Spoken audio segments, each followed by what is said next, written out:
Pareil, la Serbie, c'est pas un pays qu'on a l'habitude de voir, mais on l'a vu en solo technique et en duo, et c'est des filles qui sont tout à fait repérables. Quand je dis repérables, c'est qu'elles nous marquent, c'est des bonnes nageuses, c'est positif.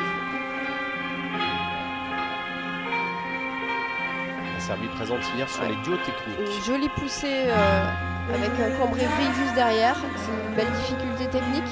Ah, elle a perdu sa coiffe, il me semble, le petit truc qui flotte à votre gauche. Tout à fait. C'était un petit cache-chignon. Ça s'appelle une coiffe en natation synchronisée. Travail d'isolation, encore une fois là. Espérons que ça ne soit pas préjudiciable pour elle, pour la visibilité, si les cheveux se détachent. Non, mais je pense qu'elle a assez de crochets en plus, ça devrait tenir. Donc là, par exemple, au niveau de la difficulté, il y a pas mal de choses, de contenu dans sa première figure. L'exécution est correcte, mais pas très haute. Donc pour moi, déjà, là, il devrait y avoir une plus-value sur la difficulté. Pareil sur cette faute, sur cette poussée, grand écart, qui était intéressante, avec une grille très bien exécutée. Mais il manque de hauteur.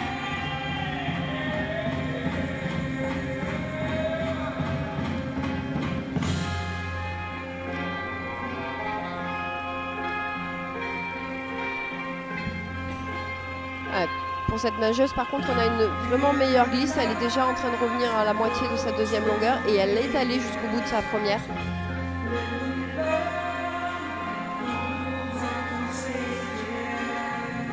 Il y a des transitions qui sont un petit peu bizarres. Ça coupe du coup un petit peu la glisse. Dans les chorégraphies, il faut faire attention à ça.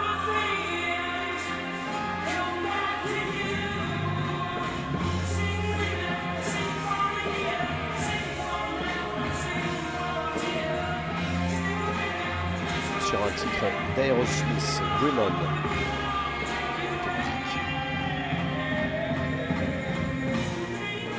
Oui, en solo, comme justement, j'ai envie de dire que c'est pas la priorité. On prend un peu la facilité.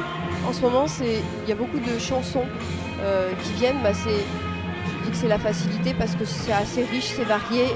Ça donne tout de suite un caractère avec la voix et l'interprétation. Ça lui va assez bien.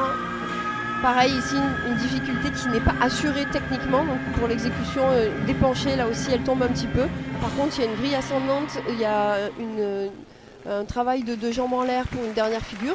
La difficulté est là, encore une fois, dans la chorégraphie.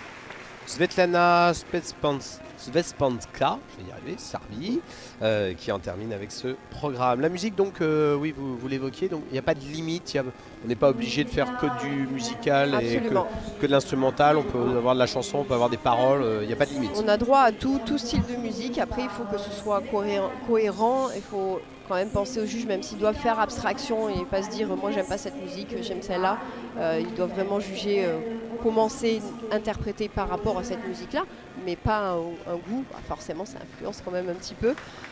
Donc il faut y penser et en effet, contrairement à d'autres disciplines comme la gymnastique, on a absolument droit aux voix, il n'y a pas de problème. Et on travaille également, on peut travailler dessus donc sur des montages, des transitions de coupure et rajouter des sons. Voilà, ce qui est le cas beaucoup avec les Françaises qui travaillent avec Jean-Michel Collet, qui est un musicien qui a toujours, moi en tout cas depuis que j'étais en équipe de France, donc au moins depuis 95-96, il travaille avec l'équipe de France. Voilà, alors que l'on a revu quelques passages de la prestation de Svetlana qui prend la tête du classement avec 72,8.